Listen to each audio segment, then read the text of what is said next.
Sejumlah pengendara motor ini nekat melawan arus lalu lintas di tengah kepadatan kendaraan menghindari razia wajib pajak di Jalan Amir Mahmud, Kota Cimahi, Jawa Barat. Pengendara yang panik langsung memutar arah mengetahui adanya razia gabungan yang dilakukan oleh Bapenda, Satlantas Polres Cimahi dan Samsat Kota Cimahi. Para pengendara yang terjaring razia langsung diperiksa petugas mulai dari kelengkapan surat-surat, STNK dan SIM. Para pengendara motor yang menunggak pajak kendaraan langsung ditindak di tempat untuk segera membayar wajib pajak kendaraan bermotor. Telat berapa lama Bu pajaknya Bu? 2 tahun Pak. 2 tahun. Ya, 2 tahun.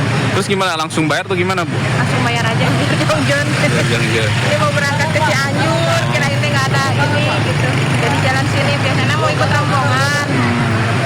Bu kenapa sampai telat 2 tahun belum bayar Bu? Ngajong ke nanti ya. Lupa atau gimana Bu? Nanti aja di nanti. Nah, kan nggak pernah ke kota gitu. Kemana-mana sih nggak pernah berangkat jauh motornya. Razia bertujuan meningkatkan pendapatan asli daerah karena menurut data masih banyak pengendara motor yang menunggak wajib pajak. Untuk membayar, bahkan sampai tahun 27 sudah membayar, tetapi juga masih ada yang belum membayar juga. Tapi ya yang belum bayar kita tahan, kita stop dulu untuk membereskan kewajiban. Di sini langsung dilayani kita. Alhamdulillah ini salah satunya adalah untuk mendukung program pemerintah baik provinsi maupun kota.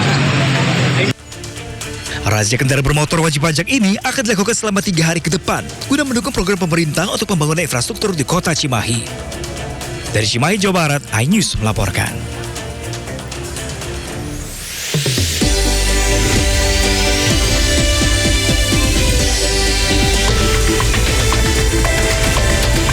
Selidiki penyebab kebakaran, polisi gelar olah TKP di rumah anggota BPK RI Hairul Saleh di Jagakarsa, Jakarta Selatan.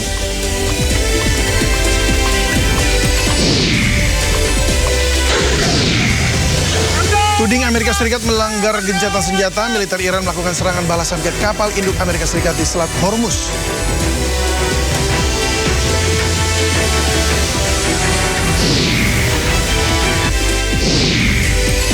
Jelang fase puncak haji 2026, petugas terus melakukan penyisiran untuk memastikan kenyamanan para tamu Allah.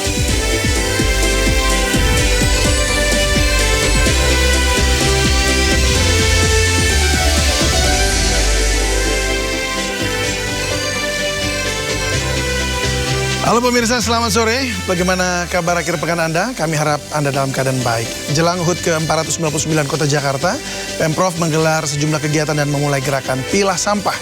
Seperti apa keseruannya? Kami akan hadirkan laporan langsungnya untuk Anda. Bersama saya David Silahoy, Anda menyaksikan Sindo Sore. Selidiki penyebab kebakaran, polisi gelar olah TKP di rumah anggota BPK RI Hairul Saleh di Tanjung Barat, Jagakarsa, Jakarta Selatan. Akibat peristiwa ini, Hairul Saleh meninggal dunia, diduga terjebak di lantai 4 rumah yang menjadi titik terjadinya kebakaran.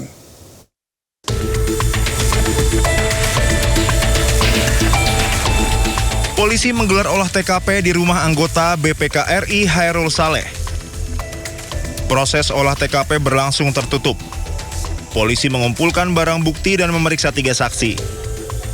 Dari hasil pemeriksaan sementara, kebakaran terjadi di area ruang kerja Hairul Saleh yang berada di lantai 4 rumah. Saat kejadian, Hairul Saleh tidak sendiri, korban bersama dengan 3 asisten rumah tangganya di lantai 4. Nah, itu masih kita mintai keterangan dari asisten rumah tangga, saksi-saksi.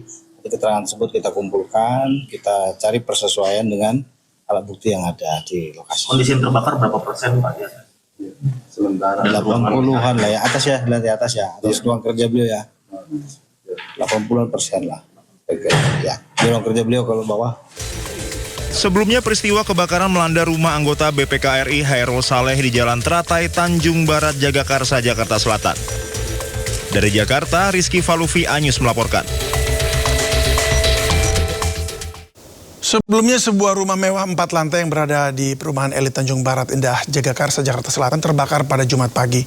Dalam peristiwa ini pemilik rumah sekaligus anggota BPK Hairul Saleh meninggal dunia.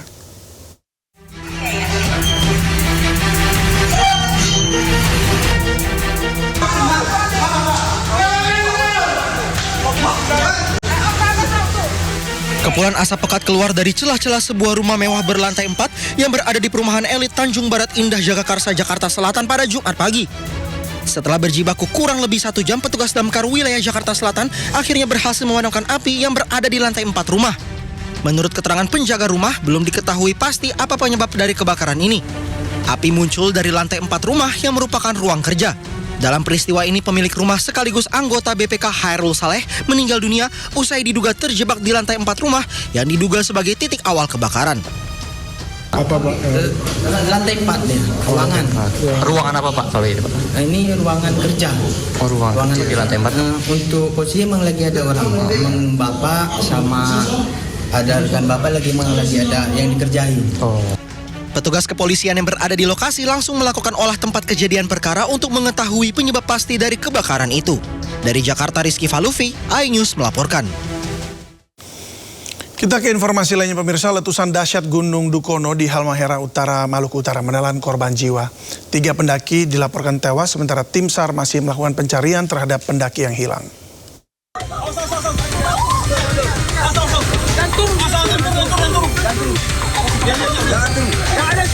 Rekaman video wisatawan menunjukkan semburan abu vulkanik yang membumbung tinggi disertai material pijar keluar dari kawah Gunung Dukono. Sejumlah pendaki yang berada di bibir kawah tampak panik berupaya turun dan berlari menjauh saat letusan terjadi sambil sesekali mengabadikan gambar.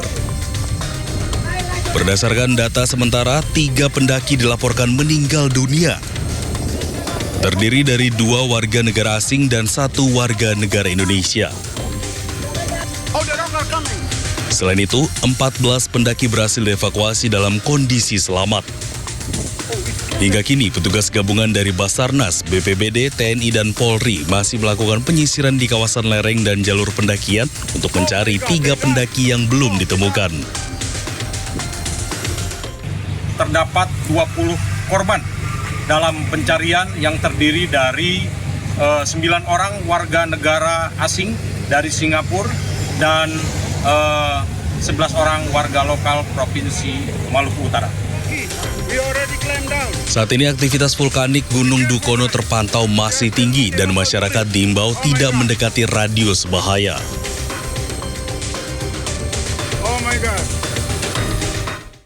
Polisi menggelar olah tempat kejadian perkara kecelakaan maut antara bus ALS dan truk tangki BBM di jalur lintas Sumatera, Musirawas Utara, Sumatera Selatan. Penyelidikan dilakukan guna mengungkap penyebab pasti insiden tragis yang menewaskan 18 korban.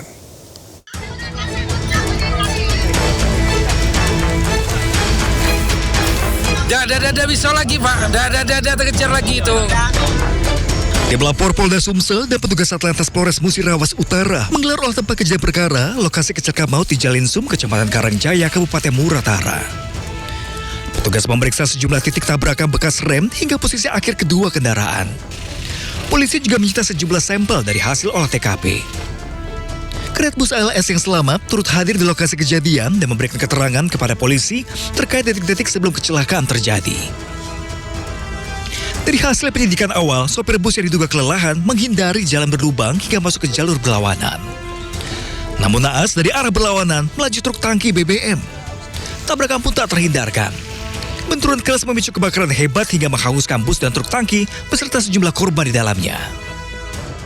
Yang terjadi kecelakaan, dari pemeriksaan kami mengambil dua bungkus arang bekas kebakaran, kemudian 1 botol cairan, kemudian 1 botol cairan tersebut kami ambil dari truk tangki, kemudian kalau batuk abu dari bis, berikut swab dan juga cek fisik. Hingga kini penyebab pasti kecelakaan masih diselidiki polisi. Dari Musirawas Utara, Sumatera Selatan, Sudirman, iNews melaporkan.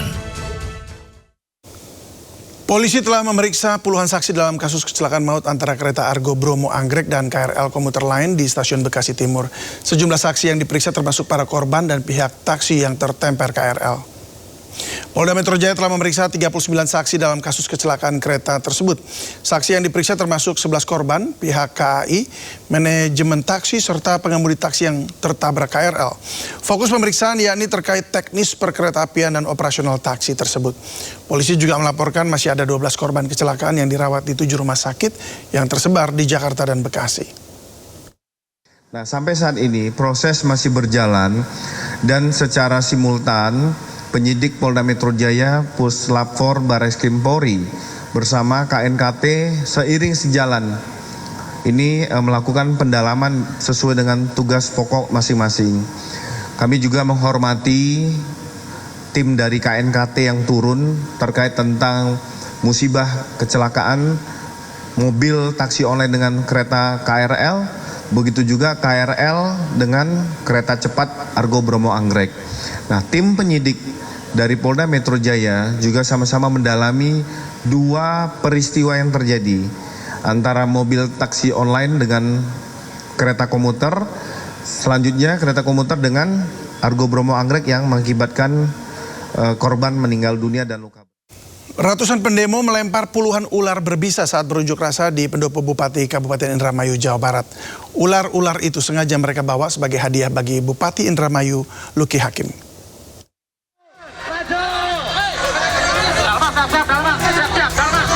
Puluhan ular berbisa ini tiba-tiba saja berkeliaran di depan pintu masuk pendopo Bupati Kabupaten Indramayu, Jawa Barat. Aksi tidak terpuji dilakukan warga saat mereka berunjuk rasa.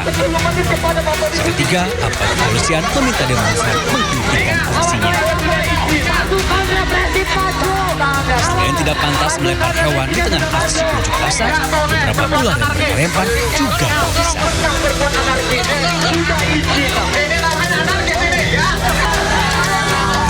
Tak terima aksinya dihalau, ratusan pengunjuk rasa nekat menerobos gerbang pendopo. Aksi saling dorong pun tidak dapat dihindari.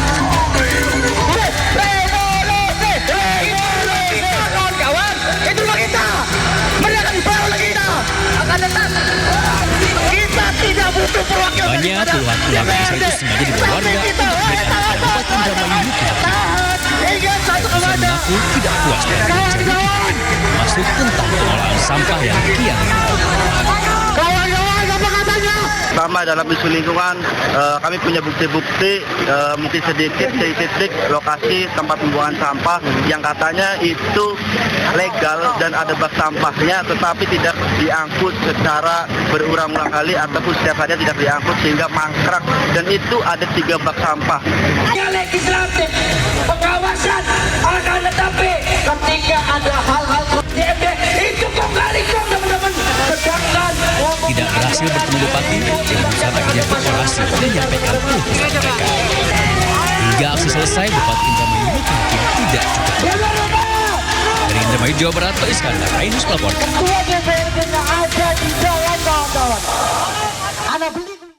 Menteri Sosial Saifullah Yusuf mendatangi KPK terkait anggaran sepatu sekolah rakyat senilai Rp700.000 per siswa. Gus Ipul berdalih harga sepatu tersebut masih dalam tahap perencanaan dan akan berubah lebih rendah saat proses pembelian.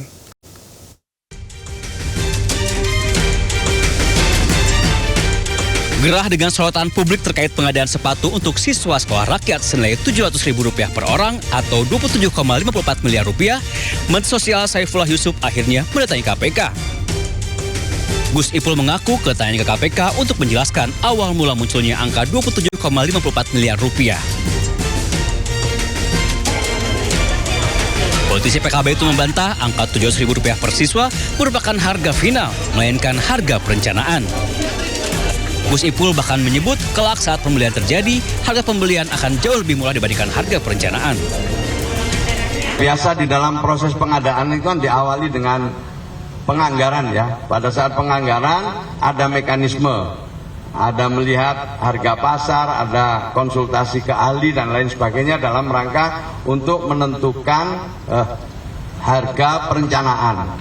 Biasanya ini nggak selalu, saya nggak tahu detailnya. Biasanya itu harganya lebih murah daripada harga perkiraan sendiri. Sebelum Gus Ipul bertandang ke KPK, Kemensos sempat menjadi sorotan publik lantaran menganggarkan dana sebesar Rp700.000 untuk pembelian sepatu sekolah. Paket bernama sepatu sekolah perlengkapan siswa itu diperuntukkan bagi 39.000 lebih siswa sekolah rakyat. Yang artinya Kemensos menggelontorkan dana hingga Rp27,54 miliar hanya untuk sepatu.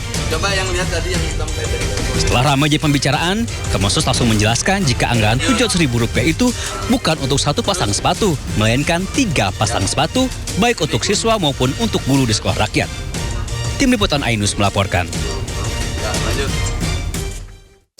Direktur Jenderal Bea Cukai Ahmad Dedi lari sekuat tenaga saat dicecar awak media usai diperiksa KPK. Dedi adalah salah satu saksi terkait kasus dugaan suap importasi barang di Dirjen Bea Cukai senilai 61 miliar rupiah. Pak, kemana Pak? Woi Pak! Pak, kemana Pak? Woi Pak! Komisi Pemberantasan Korupsi jadwalkan pemeriksaan sejumlah saksi terkait kasus dugaan suap importasi barang di Dirjen Bea Cukai senilai 61 miliar rupiah. Salah satu yang diperiksa Ahmad Dedi selaku PNS Bea Cukai. Selesai pemeriksaan, Dedi memilih lari saat meninggalkan gedung Merah Putih KPK. Dedi lari sekuat tenaga untuk menghindari awak media yang mencoba menginformasi materi pemeriksaannya. Dedi terus lari hingga jalan umum depan gedung Merah Putih KPK meski berlawanan arah dengan kendaraan bermotor yang melintas. Berarti Ahmad Dedi diduga menerima aliran uang? Ada dugaan penerimaan yang dilakukan oleh yang bersangkutan dalam pengurusan bea atau importasi barang. Nah, ini masih akan terus didalami terkait dengan keterangan-keterangan itu, termasuk nanti dari keterangan yang muncul dalam persidangan. Itu juga nanti akan menjadi pengayaan oleh penyidik. Selain Dedi, KPK juga menjadwalkan pemanggilan terhadap 3 saksi lain dari unsur swasta. Ketiganya adalah Heri Setiono, Haritomi, dan Hana PRB. Dari Jakarta, Tim Liputan iNews melaporkan. Informasi berikutnya pemirsa, pemerintah meningkatkan kewaspadaan terhadap virus Hanta setelah 3 orang di kapal pesiar MV Hondius dilaporkan terinfeksi. Kementerian Kesehatan kini berkoordinasi dengan WHO untuk melakukan screening dan deteksi dini.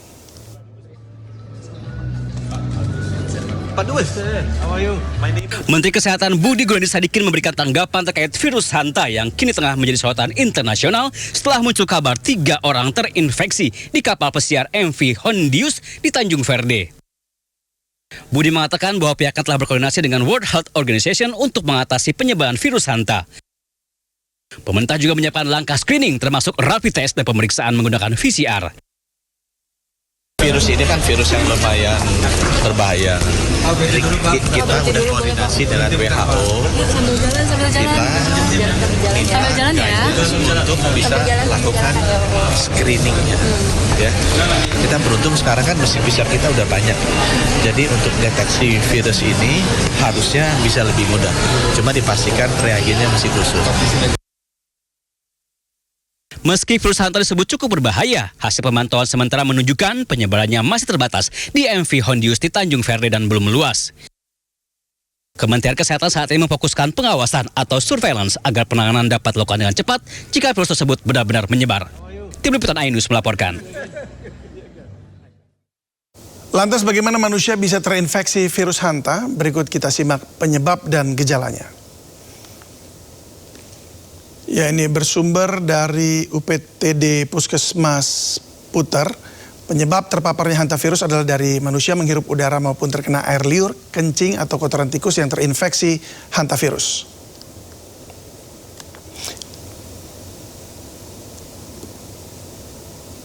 Ya, gejalanya adalah pertama-tama demam pemirsa, kemudian sakit kepala, lalu mata memerah.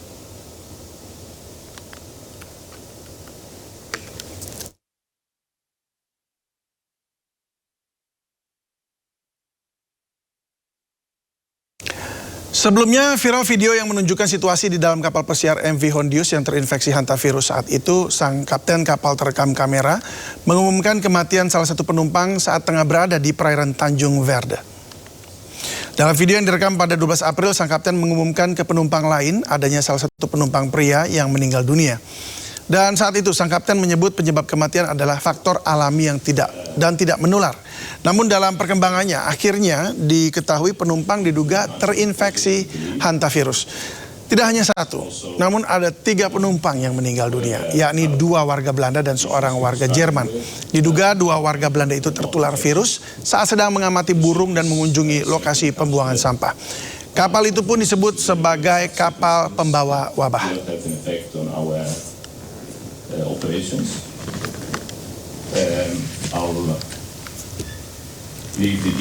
Ya, usai merebaknya dugaan infeksi hantavirus, kapal pembawa wabah itu pun dilarang bersandar di pelabuhan Tanjung Verde. Kapal penjaga pantai pun terlihat berjaga di sekitar kapal pesiar itu. Kapal berpenumpang 150 orang itu pun terombang-ambing di perairan Tanjung Verde hingga petugas kesehatan berhasil menangani situasi. Selain 3 penumpang yang meninggal, 3 penumpang lainnya sudah positif terkonfirmasi tertular dan dilarikan ke rumah sakit menggunakan helikopter ambulans, sementara 5 orang lainnya dalam status terduga.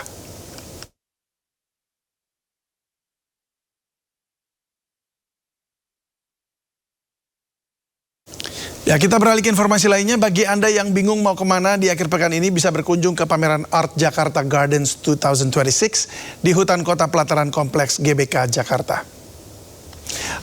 Art Jakarta Gardens 2026 merupakan pameran seni di ruang terbuka yang menampilkan perpaduan seni rupa kontemporer dan lanskap urban. Ada 31 patung dan berbagai koleksi dari 26 galeri seni di Indonesia dan Asia yang dipamerkan dalam gelaran ini.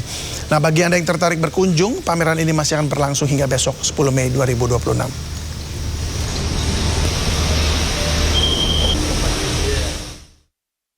Ya, dan pemirsa, untuk mengetahui seperti apa atau suasana libur akhir pekan di sejumlah titik Jakarta, sudah bergabung bersama kami Camar Haenda di Hutan Kota GBK dan Selena Yahya di Taman Mini Indonesia Indah. Selamat sore rekan-rekan. Kita ke Hutan Kota GBK terlebih dahulu. Camar, bagaimana keseruan pameran Art Jakarta Gardens 2026 sore ini? Wah, David, kalau bisa dibilang ya ini ramai sekali, tidak hanya bagi pecinta seni saja, tapi juga keluarga, anak-anak ini juga cukup antusias. Seperti yang David sampaikan tadi, bahwasanya ini merupakan galeri kontemporer terbesar di Jakarta, sebanyak 31 sculpture ataupun juga ada patung-patung raksasa yang ini merupakan karya mahakarya dari seniman-seniman yang ada di Indonesia maupun juga Asia. Nah, salah satunya David dan juga pemirsa, saya akan tunjukkan kepada Anda, ini merupakan salah satu mahakarya yang begitu luar biasa ya, dari Sugiri Williams yang bertajuk Mandi Kembang. Seperti yang disampaikan tadi, bahwasanya ini merupakan seni kontemporer.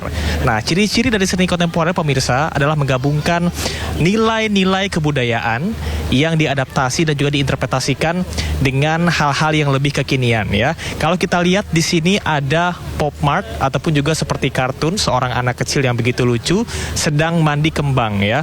Nah, kalau kita lihat secara fisik ya, ini terlihat memang sangat budaya pop art sekali ya, sangat kekinian sekali, sangat modern. Tapi nilai-nilai yang diambil adalah mandi kembang yang mana merupakan tradisi masyarakat Indonesia. Dan interpretasinya juga luar biasa, David. Ini interpretasinya adalah bagaimana kita bisa menyucikan diri, bagaimana kita bisa tetap tenang, merefleksikan diri dengan mandi kembang, dan tentunya ini menjadi salah satu budaya dari masyarakat Indonesia. Salah satu dari budaya kontemporer ini adalah bagaimana ketika kita melihat budaya ataupun juga karya kontemporer ini kita memiliki interpretasi yang berbeda ya, masing-masing dari kita. Ada yang melihat ini seperti lucu, ada yang melihat ini adalah refleksi diri dan sebagainya. Dan kalau tadi David sampaikan bahwasanya ada lebih dari 30 sculpture yang ada di outdoor maupun juga di indoor. Tadi juga kami sempat melihat ada berbagai lukisan yang indah begitu luar biasa. Tidak hanya seniman yang ada di Indonesia, namun juga seniman yang berasal dari benua Asia. Kita bisa lihat, David dan juga pemirsa, ini ramai sekali. Seperti yang saya sampaikan, tidak hanya pecinta seni saja, namun juga keluarga. Selain itu, galeri ini dibuka sampai dengan besok ya. Jadi besok merupakan hari terakhir dari Jakarta Art Garden yang ada di Hutan Kota Bayi Pelataran Jakarta. Sehingga bagi Anda yang memang sedang mencari tempat untuk bisa healing bersama dengan keluarga, mungkin ini bisa dijadikan sebagai salah satu referensi. David dan juga pemirsa, dari seni kontemporer ini juga terdapat perpaduan dengan gaya urban Jakarta ataupun juga masyarakat metropolitan, di mana di sini masyarakat tidak hanya bisa ataupun pengunjung tidak hanya bisa menikmati suasana dari sejuknya hutan kota Bayi Pelataran Jakarta, tapi juga bisa menjadi sarana edukasi bagi masyarakat dan juga keluarga. Dari pukul 11 siang sampai dengan malam hari nanti, ini adalah 2 hari terakhir, David, sehingga kita bisa bayangkan antusias masyarakat karena waktunya sudah mepet ya. Sebentar lagi akan selesai karena besok tanggal 10 Mei merupakan hari terakhir dari penyelenggaraan Jakarta Art Garden 2026. Ini sudah memasuki tahun kelima, sehingga kalau kita lihat dari tahun pertama sampai dengan tahun ini, antusias dari pengunjung begitu luar biasa, dan sepertinya rasa-rasanya ini akan menjadi puncak rekor dari 5 tahun terakhir. Ini merupakan penyelenggaraan dengan pengunjung terbanyak. David, kembali ke Anda. Baik, Camar, terima kasih untuk informasinya. Banyak sekali patung-patung seni di situ yang bisa kita nikmatin. Kita beralih ke Taman Mini Indonesia Indah, ada Selena. Selena, pertunjukan apa saja yang bisa dinikmati pengunjung TMII pada sore ini? Ya, David dan juga pemirsa, sangat senang sekali saya dapat melaporkan langsung dari Taman Mini Indonesia Indah, yang dimana saya berada di depan Museum Indonesia yang sedang berlangsung pertunjukan dari berbagai tarian yang ada di Indonesia, khususnya Sulawesi Tengah, Sulawesi Selatan, dan juga Kepulauan Bangka Belitung. Dan saat ini sedang berlangsung tarian yang memang di sini dari beragam, yaitu Sulawesi Selatan, Sulawesi Tengah, dan juga Kepulauan Bangka Belitung yang tentunya mempunyai ciri khas masing-masing.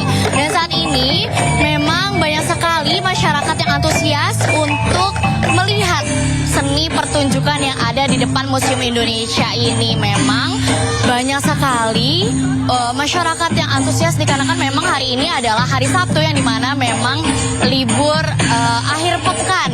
Dan di sini juga banyak penari-penari cilik yang tentunya sangat bertalenta dan tentunya sangat senang untuk menari di depan banyak orang. Nah, pemirsa, baru saja berlangsung tarian dari Sulawesi. Nah, begitu David. Jadi jika Anda ingin berlibur di akhir pekan, mungkin Taman Mini Indonesia Indah adalah pilihan yang tepat untuk Anda datangi. Begitu David dan juga pemirsa. Baik. Terima kasih Selena. Ini menarik sekali ya. Jadi banyak yang bisa dinikmati di Jakarta dan sekitarnya. Baik. Terima kasih Selena. Terima kasih juga Camar untuk informasinya. Selamat bertugas kembali rekan-rekan. Ya, pemirsa, libur panjang tanpa harus merogoh kantong yang dalam bisa dilakukan di dalam kota. Di Jakarta salah satunya tempat menghabiskan waktu liburan adalah Taman Bendera Pusaka di Kebayoran Baru, Jakarta. Ya, Taman Bendera Pusaka di Jakarta ini baru saja diresmikan beberapa waktu lalu oleh Gubernur Jakarta. Berdiri di atas lahan seluas 5,6 hektar, taman ini merupakan penggabungan 3 taman yang sudah ada sebelumnya, yaitu Taman Ayodhya, Taman Langsat, dan Taman Loser. Kawasan Taman Bendera Pusaka beroperasi 24 jam dan menyediakan sejumlah fasilitas seperti olahraga dan kolam.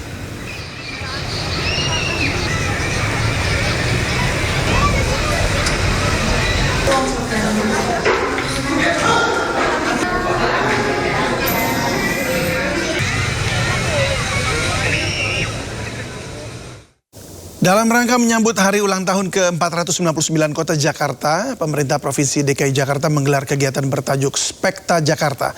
Kegiatan yang digelar mulai hari ini hingga besok 10 Mei 2026 mengusung gerakan deklarasi pilah sampah untuk kebersihan kota.